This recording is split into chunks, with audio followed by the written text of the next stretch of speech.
মানুষের জীবনে কিছু মানুষ আসে যাদের সঙ্গে থাকলে সময় থেমে যায়, আর একদিন কারণ না থাকা সত্ত্বেও তারাই চুপচাপ দূরে চলে যায়।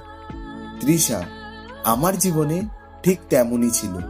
ওর সাথে রাস্তায় ঘুরে বেড়ানো, হাসি ঠাট্টা, ছোটখাটো ঝগড়া, সব মিলে বুঝতেই পারিনি বন্ধুত্বটা কবে ভালোবাসা হয়ে গেল।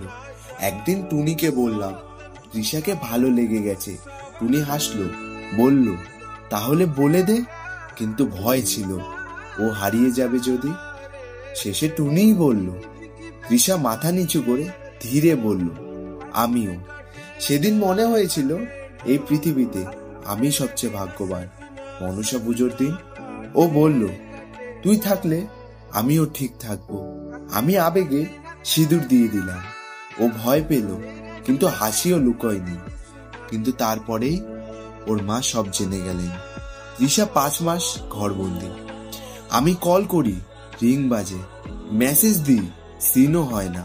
শেষে দেখলাম ব্লক। জানতাম ওর ইচ্ছায় নয়। একদিন রাস্তায় হঠাৎ দেখা, চোখে জল। ও বলল, আমি করিনি, মা করেছে ব্লক। তারপর লুকিয়ে কথা, আবার হারিয়ে যাওয়া, আবার ফিরে আসা। শেষে বুঝলাম ভালোবাসা শেষ হয় না যখন মানুষ চলে যায়, শেষ হয় যখন দুজনেই কথা বলে কিন্তু কেউ আর সত্যি কথা বলতে পারে না।